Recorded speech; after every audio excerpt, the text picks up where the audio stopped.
Hi, welcome to Cleaning Up the Mental Mess. I'm your host, Dr. Caroline Leaf, and today I'm going to talk to you about how to reset and reconnect after a fight. Something that we all need to be able to do because fighting is inevitable. Being a human, you're going to have disagreements, and you know what? This is totally okay because it's in the messiness of disagreements, fights, and arguments that when we prepare to come together and look at the mess, we can repair the mess and we can grow as humans and in our relationships. But before we begin, I just want to remind you that this podcast is for educational purposes, and if you need medical advice, please contact the appropriate medical professional. And also, if you enjoy my podcasts and want to help me keep making them free and accessible to everyone, please consider subscribing wherever you listen to podcasts. The name of this podcast is Cleaning Up the Mental Mess. Leave a review, leave me a 5-star review, and share this podcast with friends and family and on social media. It would mean so much to me. And now on to today's podcast. So, fighting with friends, family, or loved ones is inevitable. It's impossible for us to get along all the time. In fact, especially when you spend a lot of time with certain people, it's inevitable that there are going to be clashes. And as I already said, this is totally okay. It's a normal part of being human, and the issue is not to stay in that messiness of the fight. The key is to recognize the fight has happened and then to dive in and repair the mess so that you can grow. If there's no arguments, there's no messiness. And if there's no messiness, there's no opportunity for growth, for repair, and for growth. So we can become better individuals and better at our relationships if we can understand that fighting is a part of who we are. It's a part of what it means to interact with others. But what's key is not staying in that fight. It's accepting, yes, there are going to be disagreements because we look at things differently, because we're tired, because we are reacting in a highly emotional way because of X, Y, and Z, because of pressures of life, because of differences in opinion. So not to be frightened of the fighting and not to think it's the end of the world when you have a fight, but to see it as an opportunity to grow yourself as a human and to grow in that relationship. So see that we are all unique. Every single one of us is different. I've done a couple of podcasts in different aspects of uniqueness. But one thing I love to say about uniqueness is the following. There is something you can do that no one else can do. So therefore, if we actually recognize that in each other, there's no competition. It's different perceptions, different ways of thinking. So with that kind of overarching view, that if I reach out and try to understand you, even if I don't agree with you, everything you say, but I recognize that you can bring something to the table that will enhance me, I can bring something to the table that will enhance you. When you do that, then you create a whole enhancement in your relationship, and that leads to a much healthier relationship. It's kind of like when two waves, basically one wave goes underneath the other wave, they hit each other and one moves underneath the other, the wave gets bigger. That's enhancement. Whereas if two waves hit each other but they don't go underneath each other, then you get flatline, and that leads to this continued messiness. So when we grab that fight as an opportunity to grow, when we see this as a possibility of growth, then we go into that enhancement mentality, which increases our neurophysiology, increases the health of our neurophysiology, and increases our intelligence. So managing the messiness of fights will increase your intelligence and do a lot of great stuff in the mind, brain, and body. What is so interesting is that every single one of the cells of our brain and our body are uniquely attuned to each of us. And this is so our physical is attuned to the mind, the physicality of the mind, and it's completely unique. And your mind, brain, body is completely different to mine. And that plays out as well in our brain. We see that there are 200 specializations across the cortex, and those specializations enable me to do what you can't do. And therefore, I can't do everything, and nor can you. So what I can do that you can't enhances you, and vice versa. Winter is finally here. which means I finally get to wear all my cozy cold weather essentials. And if anyone knows how to make the perfect winter outfit, it's Jenny Kane, the California-based company that makes a range of stunning must-haves that help me get through these chillier days. All their pieces will keep me smiling well into the new year, and if I'm being honest, for years to come. They have truly made the art of getting dressed so much simpler and more elegant, whether I'm relaxing at home with my family or having fun at a friend's holiday party. I especially love the fact that Jenny Kane has made their online shopping experience so simple and stress-free. I love browsing through all their beautiful clothing items, accessories, and home goods. I recently bought their Aspen boucle throw for my bedroom, and it's arrived so quickly. Indeed, just in time for me to enjoy the colder nights where I live. I could even sleep in their clothes, they're so comfortable. Like their fisherman cashmere sweater, which is so easy to wear and looks stunning with any winter outfit. Lightweight and luxe, it's the must-have piece in any wardrobe. When it comes to getting dressed, Jenny Kane really believes in one thing, the art of simplicity. With a focus on comfort, quality, and timeless design, they make pieces that truly never go out of style.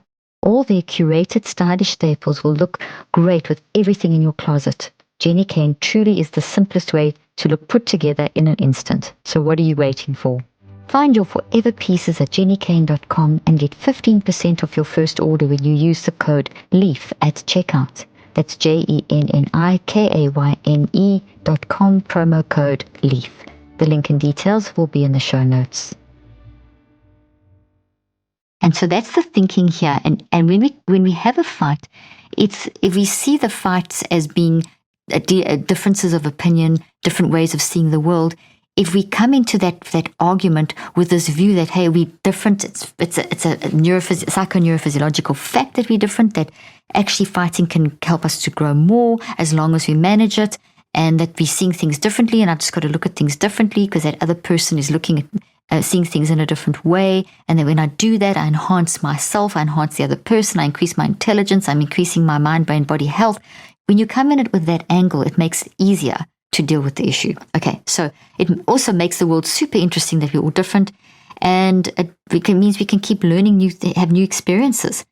But it can also lead to a lot of misunderstandings, miscommunications, and clashing opinions. And now, having been married for 34 years and been with my husband Mac for 35 and a half actually, and 4 kids, and 3 of my 4 kids and my husband, we all work together. So there's a lot of opportunity in our family to misunderstand, to miscommunicate, to have clashing opinions. I mean, I've raised 4 very strongly opinionated children who I've really taught to think and challenge. So it leads to a lot of potential for arguments. So we as a family express our emotions. I've always allowed my kids to express what they say, what they feel, and put their opinions forward. And we've got into arguments and we've got into fights, but we always catch ourselves. We've practiced, we've trained ourselves to catch ourselves and to how to reset and reconnect after a fight. So let's see how to do this. So it's important, even when these arguments or misunderstandings come up, that we find some way to make amends. So here are some simple tips to reconnect after a fight, which you would use once you've actually done the neurocycle. So I'm going to give you the tips, and then I'm going to go through the neurocycle. So the first thing is to remember that after a fight, when you may feel sad, angry, or frustrated, is to validate those feelings, accept those feelings as being a normal response to the situation, and then to accept that arguments between friends, family, and loved ones is normal, and it's part of having a relationship with someone. So I'm repeating that a lot, but I know for myself when I had fights with my husband in the early parts of our marriage, or when there's been fights amongst my kids as they've grown up, I have to remind myself all the time that this is a normal part of us being together a lot and having differences of opinion and being open and vulnerable to each other. Generally, arguments allow for emotional expression and any frustrations to come out, and this can help get rid of grudges. So things can come out that could potentially be pushed down and affect a relationship. So it's a way of getting things out in the open. And even if there are a few tears and screaming and shouting, get that under control and move forward. Don't just walk away and leave it, sort it out. It can also help you understand the other person more, because it gives them a chance to, they'll say things to you that you did this, they did that to me, and I feel like this, and I'm seeing, and you can listen and say, oh wow, I didn't know that my words had that kind of impact. I didn't know it affected you like this. And if we can listen to each other like that, instead of saying, oh, well, I didn't mean it that way and you misunderstanding me. If we just take a deep breath, which really does calm down the brain, breathe in for 3 counts, breathe out for 7, do it 6 to 9 times, and you'll get that neurochemistry under control. And instead of both reacting to each other, you listen to each other so that you hear what the other person is perceiving about the situation. And you can see what's inside of them, and let it come out so that you can then address that and say, look, okay, I didn't realize when I did this, that this is what it did to you. But definitely when you say I did that and that affected you, that was not my intention. So it gives you the opportunity to get things out and sort them out. And this is the messiness repairing growth process that I'm talking about. It can also be a way of setting boundaries and giving you that space, because both you and the other person are saying what they can and can't deal with. So it's a boundary space setting exercise. But it can also be a place that leads to compromise. So a non-excessive amount of fighting is actually very normal and quite healthy, because it's in the messiness that we can repair and grow. Okay, so a non-excessive. So if there's an excessive amount of fighting and there's just no growth forward, that means that you're not resolving. So there's your red flag. So arguments happen, but if it's an excessive amount, if each time it's kind of about the same thing, then you're not growing forward. I remember my husband and I used to have arguments about the same thing, and I remember saying to him, listen, we are arguing about the same thing. The same thing's triggering us. Let's sit down and unpack that. And me being a therapist, it was a natural thing for me to do that. My husband's not a therapist. So it really irritated him at first when I would say, he would say, don't justify, don't leave it alone. It's over now. Move forward. I said, no, because we've had this fight 20 times, the same thing. We have to unpack this. We have to find out why we keep arguing about these things. We need to gather awareness of the statements that we are saying to each other. We need to gather awareness of the impact that it's having on ourselves mentally and physically, and on our relationship, and how it's impacting and the time that it's taking, and how it's bleeding into other areas of our life.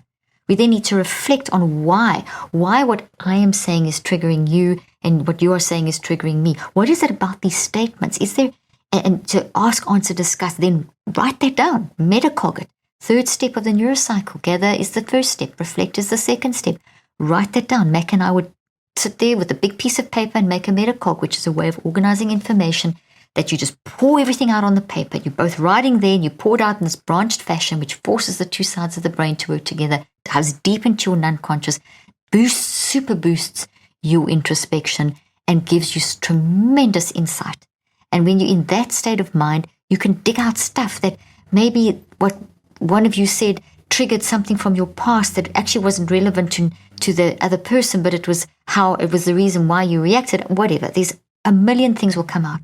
And it'll be all jumbled and messy. So the 4th step is then to look at everything that's been written and now get some patterns and triggers and antidotes and understandings. And from there, go to step 5, which will be to create a strategy and a plan for how are you going to go forward. So next time, when this situation happens, this is the trigger that triggers me. This is the trigger that triggers you. What is our antidote? What is our action plan?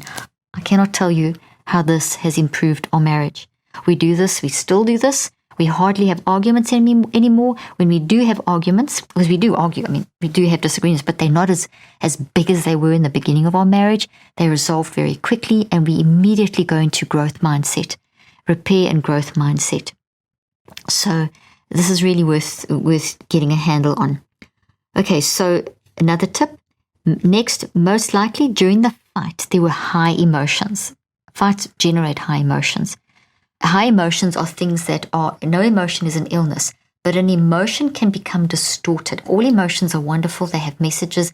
Even things like anger, frustration, guilt, all those things that seem so bad, they all have message. They're all messengers. So you want to make the fight and the emotions in that moment work for you. So as you firing up, those emotions, when they go distorted, when they get driven by a trigger, and they get projected like fly out of a volcano, like hot lava. The hot lava burns. But if they are squirted out of I'm thinking of analogies on the spot. If you take a can and you open the can of a fizzy drink and that bursts out, that water's not going to hurt you. So an emotion that is manageable is the one that's being burst, it's a fizzy drink that you've maybe shaken up a bottle of sparkling water and you take off the lid and it bursts all over you.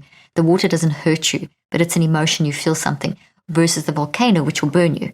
So two extremes. So when our emotions are in the volcanic state, then that tends to block on it puts us into toxic stress, and then our neurophysiology changes and our reactivity increases and wisdom disappears out the window.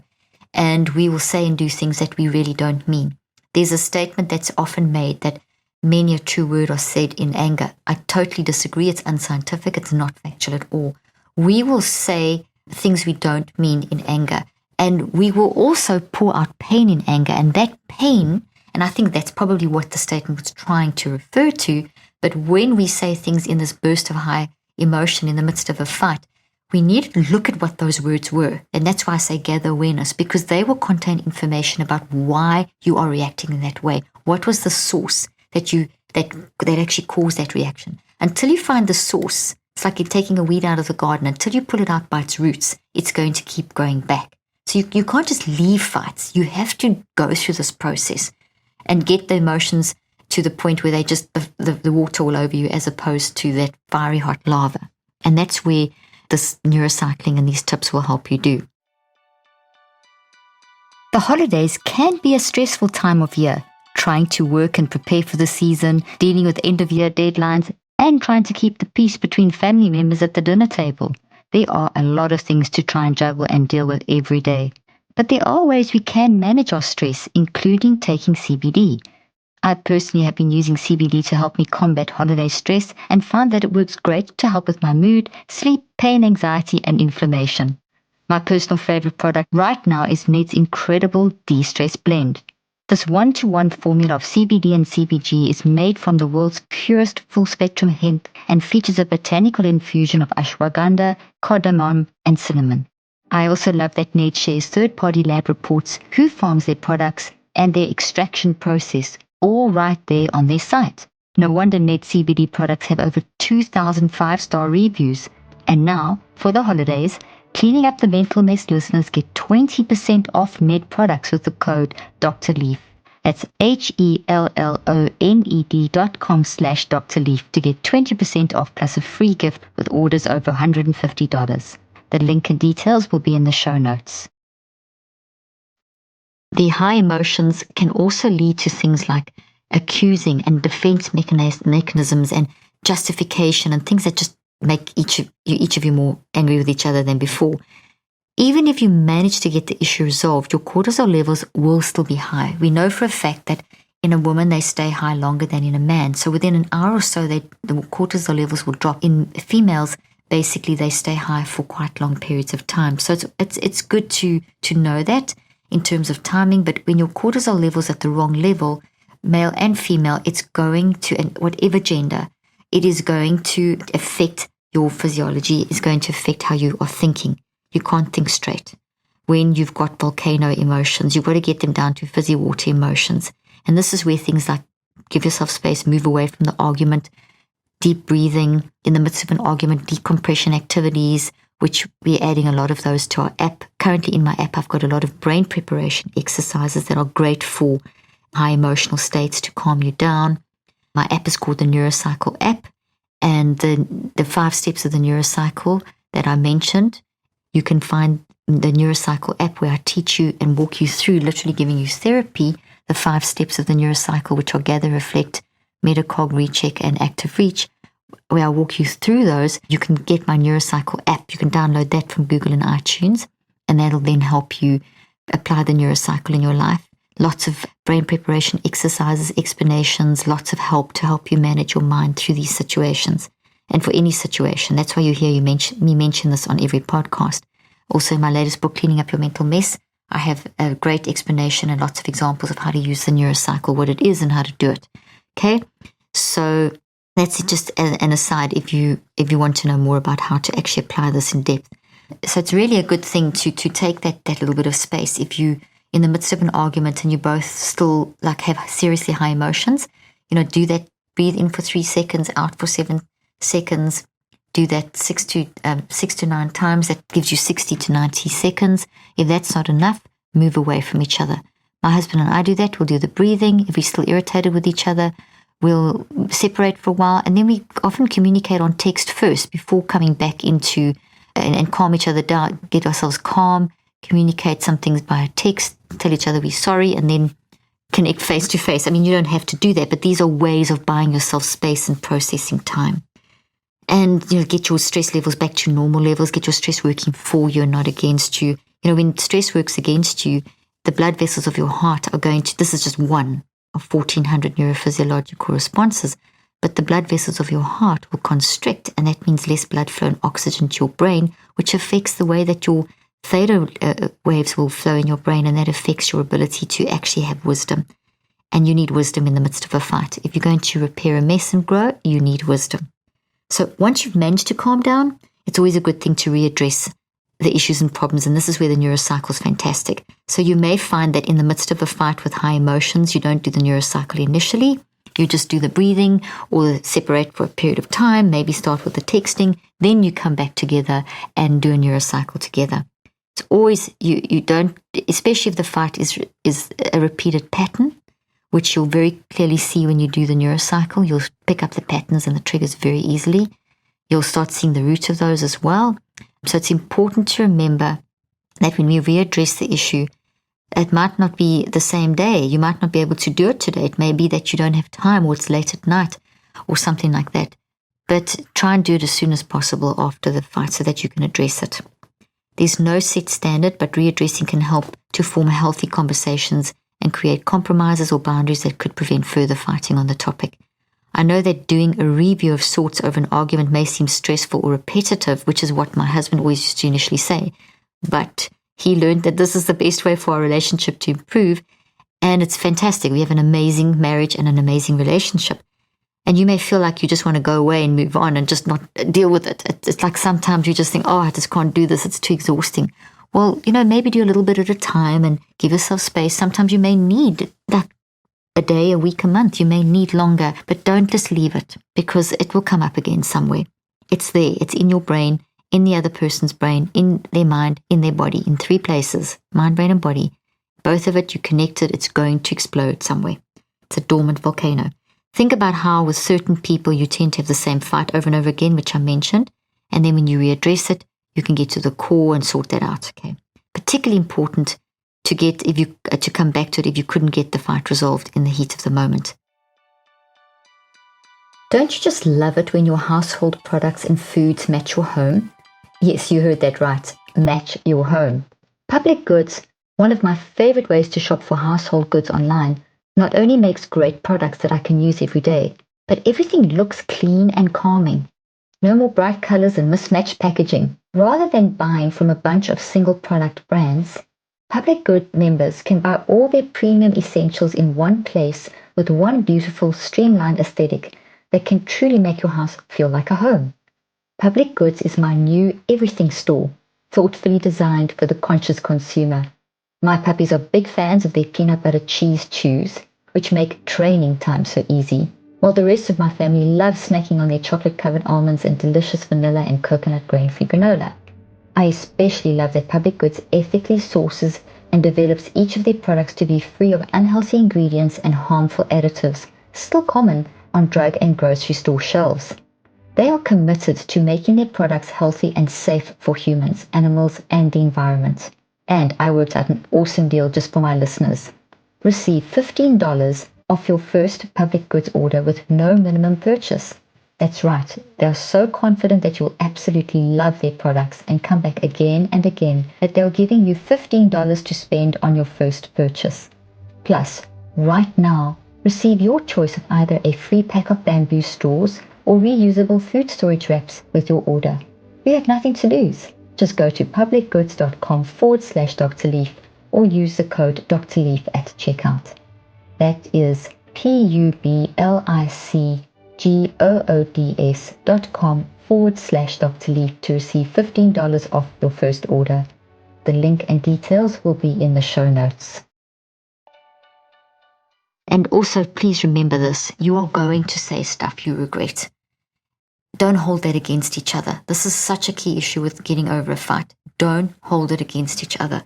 Sometimes you'll say the worst thing that you can think of, which you don't mean one single word of it, but you say it because you're just operating out of pain and anger. And that's why don't hold it over each other's heads. Just own it, say sorry for saying that. And if someone did it to you, give them grace to let them say sorry and accept their apology. Another step in restating is simply to say, I'm sorry. I mean, it's an incredibly important, powerful word, and mean it. Don't say it without meaning it. Say, I'm sorry. Sometimes I am so frustrated with Mac and he's so frustrated with me. And we've done the breathing and we have separated to do our little texting conversation thing. And both of us have trained ourselves to actually think, is this worth it? We love each other so much. I'm just going to say I'm sorry. And then we can readdress it. I'm not just going to try and say, I was right, you were wrong. This is why I'm right. This is why. Let's just start by saying sorry. There's a lot of power in this word. It acknowledges the other person's pain, anger, sadness, or frustration, and indicates that you don't want them to feel that way.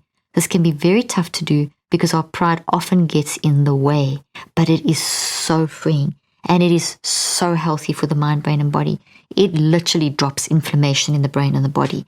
It literally improves the way that your chromosomes are functioning. I mean, these are things that are super important for your just day-to-day physical health. Another thing to reconnect after a fight that you can do is to bring up a little joke or a topic that you both have in common. I mean, laughing is just such a healing thing. It's just such a rest for your mind because fighting is tiring for the mind, brain, and body. So maybe you have some funny little joke that you know that you both will laugh at. Bring it up. Sorry, and then the little joke, just to reconnect on something that is funny and something that you have in common. If you laugh with each other, you're literally resetting your brain and reconnecting to the connection that you have with that person. This will help you feel good, and lots of neurophysiology will happen that's great for you, increase your resilience, and may even feel that you'll feel proud of yourselves that you've worked together to heal the messiness and repair and grow. So I hope this has helped you. Let me know how this has helped you the next time you have a fight.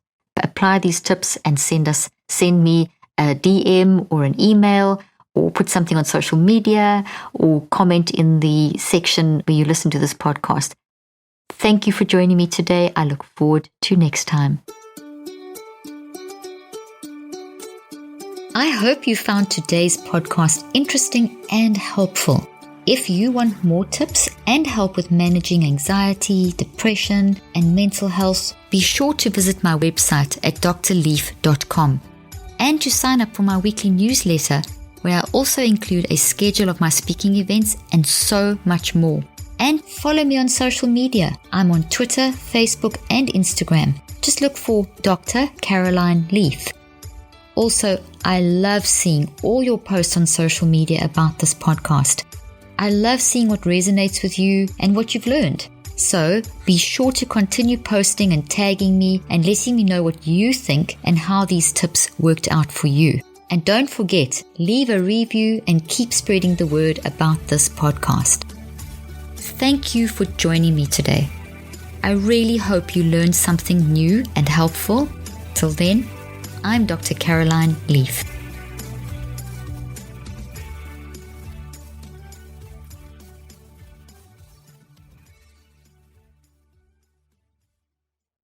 This podcast represents the opinions of myself and my guests. The content here should not be taken as medical advice. The content here is for educational and informational purposes only. Please consult your healthcare professional for any individual medical questions you may have. While we make every effort to ensure that the information we are sharing is accurate, we welcome any comments, suggestions, or corrections of errors.